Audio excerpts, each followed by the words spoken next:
Hey guys, I'm back. So I was looking at some stuff and I realized that this is the stock head gasket, okay? And then the one that comes in the kit that I showed you guys before is the same exact thing as this gasket. It is. It's nothing better, it's nothing worse. It's the same exact gasket. So, in theory, it should last about 100,000 miles in my head. Because I think this gasket would have lasted about 100,000 miles. I think in these vehicles, you gotta change a head gasket every 100,000 miles. That's just the way it is. But things are not going easy. Sean went home. It's 9 o'clock at night. He got here at 6:30, and we've been out here just fucking having a hard ass motherfucking time. Doing everything. We got this flare tool, and I bought a Harbor Freight kit. Piece of shit. There's some things you buy at Harbor Freight, there's some things you don't buy at Harbor Freight. You see this? Do not buy this at Harbor Freight. Not even 2 seconds into my first use, I broke off one of those ears in my hand. It just fell off. This is going back tomorrow. Do not buy this at Harbor Freight. Double flaring tool. It's 22 bucks. There's the item number. Don't waste your fucking money. You're better off going to Advanced Auto or AutoZone and buying their cheapo kit. Anyway, the brake fittings on this van are a bubble flare. A bubble. You guys see that? It's not a double flare. It's a bubble. Now, in order to do a bubble flare on these type of flare tools, you're supposed to turn it over and use the flat side instead of the side that has the beveled edges.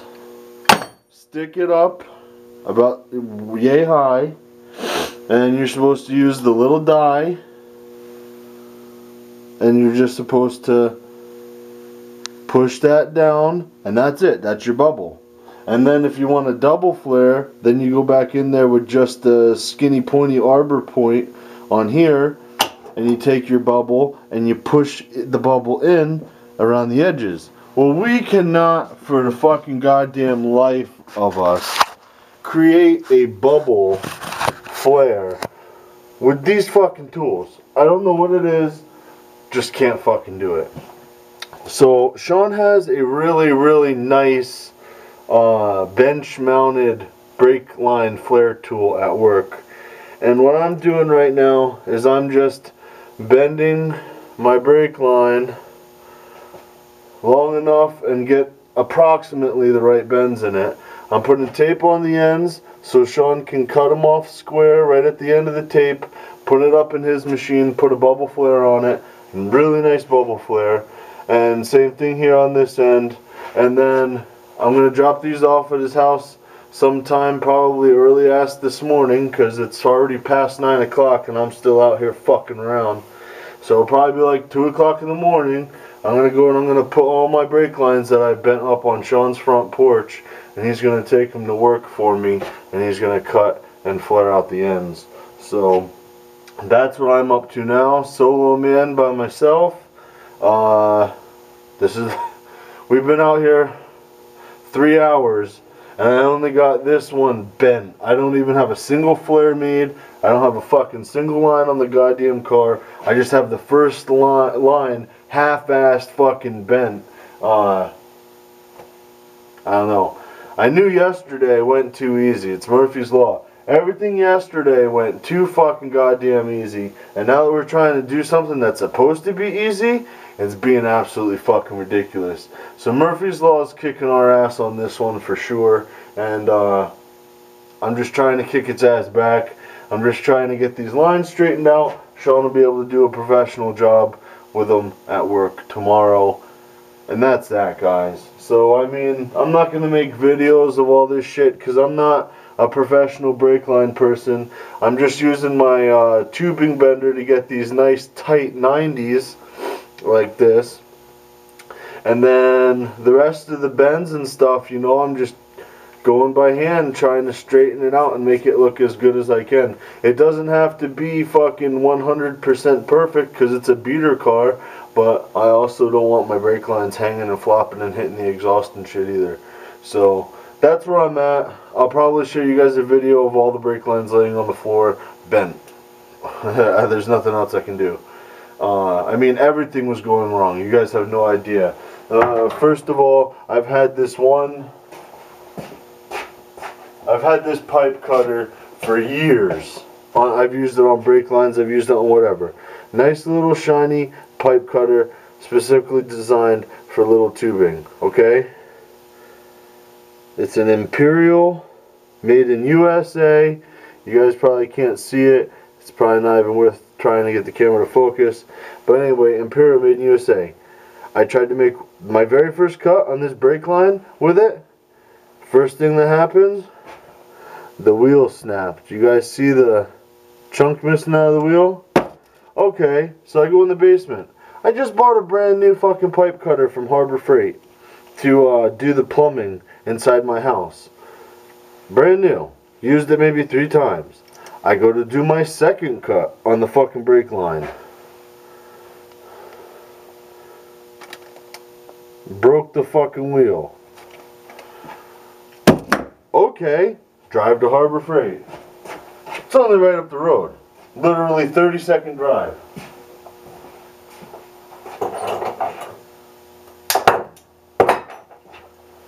I threw the other one because I was pissed. But I didn't get just one. I got 2 pipe cutters. Harbor Freight. Okay? And it says right on the package, cuts brass, copper, steel, and aluminum tubing from 1/8 inch to 1 1/8 inches. Okay, I'm using 3/16 line. That's thicker than 1/8 inch. These should cut it. Nope.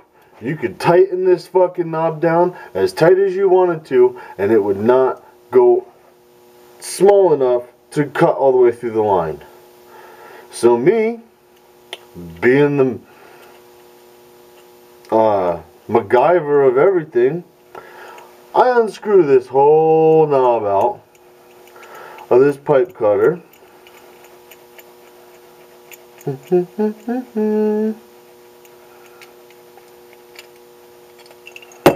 And I put it on my bench grinder. And I ground it shorter so it would go up in more. Okay, that worked. I could cut the brake line now. I'm just saying though, it fought me tooth and nail to be able to cut the goddamn brake line. And then I cut the brake line and try to use the flare tool, and I can't get no fucking flares to work.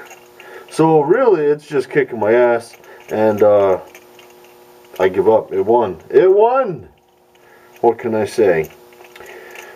So like I said earlier, I'm just going to bend my lines, mark them where I want them cut, let Sean cut them, and use his really nice flare tool, and it'll be done. So, I'll turn you guys on when I get that shit done.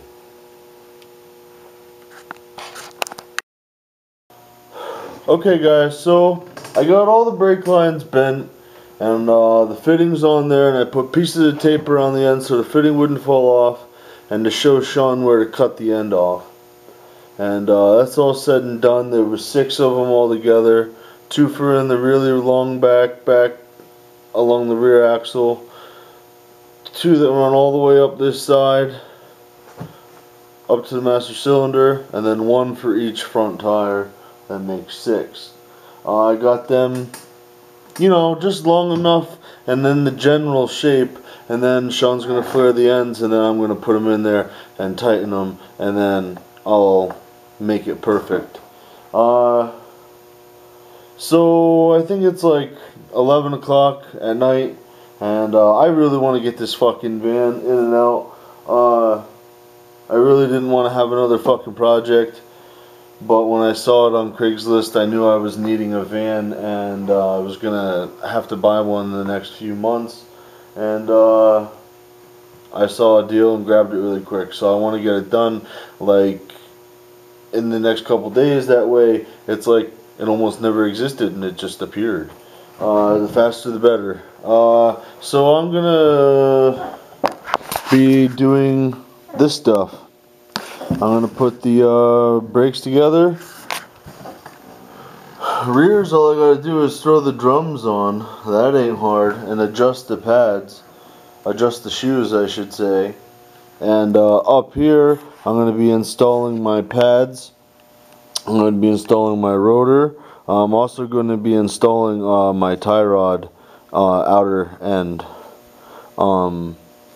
Because it's already here. Easier access even without the rotor on. And that. So, I gotta crack that nut loose. And then work this tie rod end off. And then put the new one on and then tighten the nut. Counting the threads as I turn this old one off so I can count the threads as I turn the new one on and get the same alignment that I had before. I'm going to have to take it somewhere to get an alignment anyway.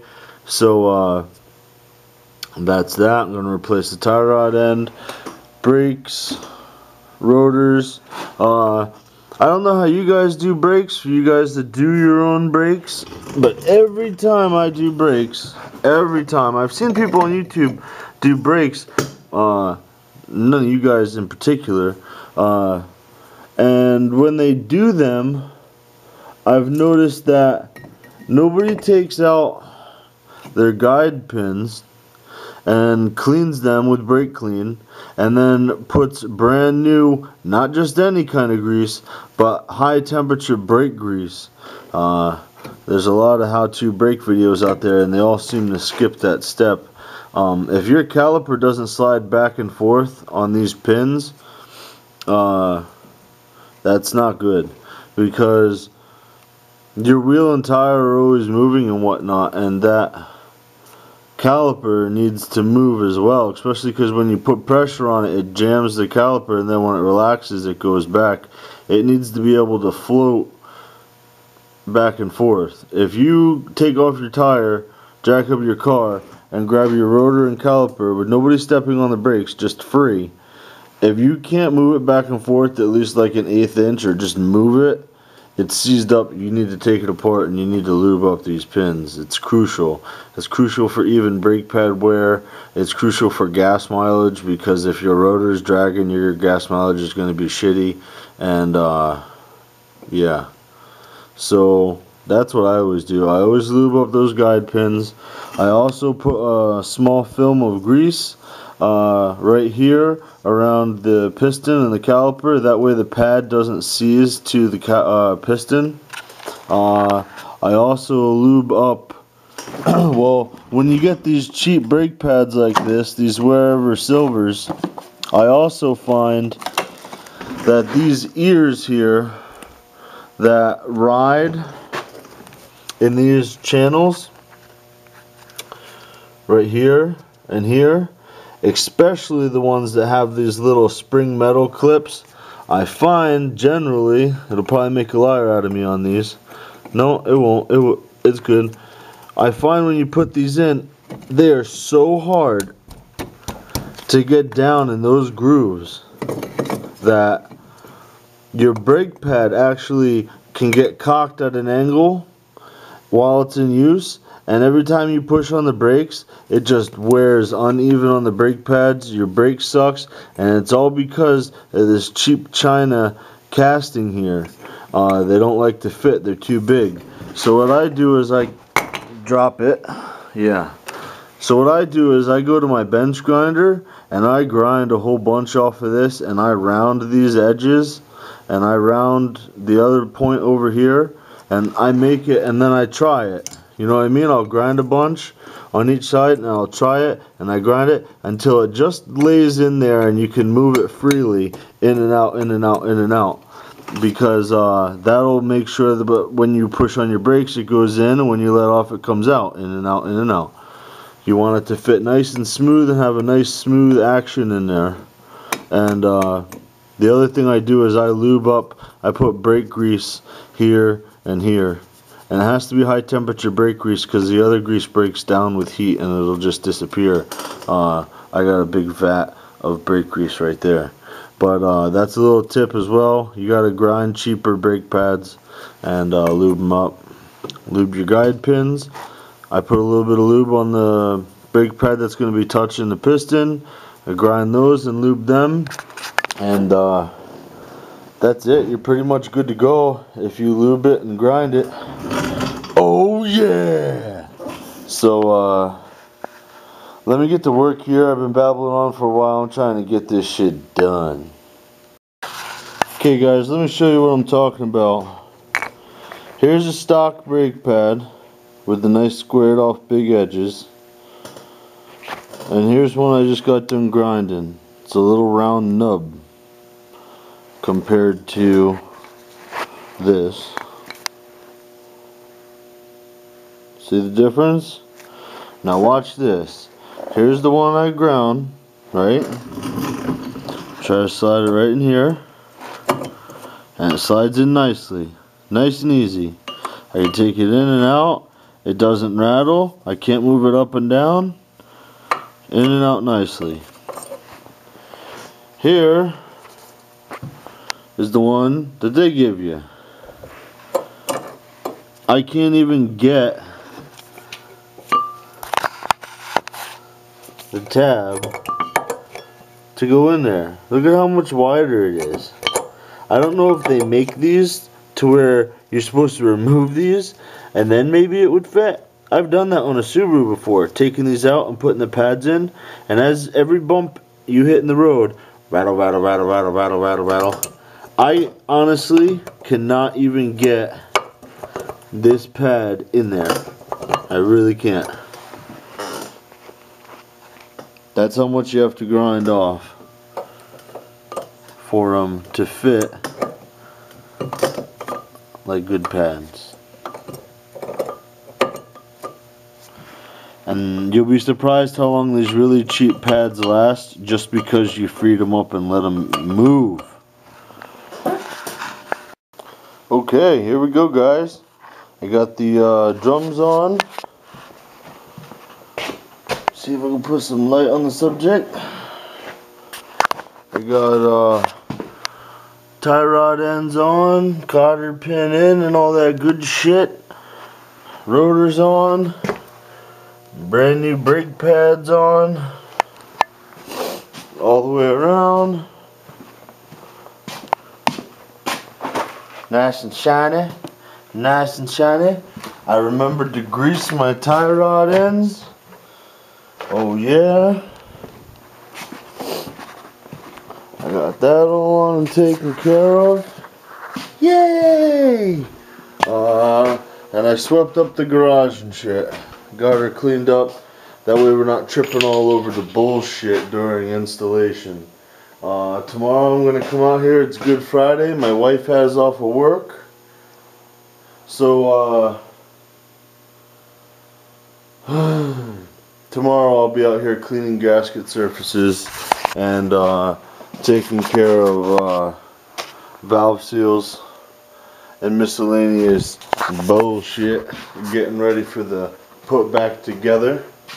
Hopefully Sean flares those lines out tomorrow and I'll get the lines thrown on tomorrow night.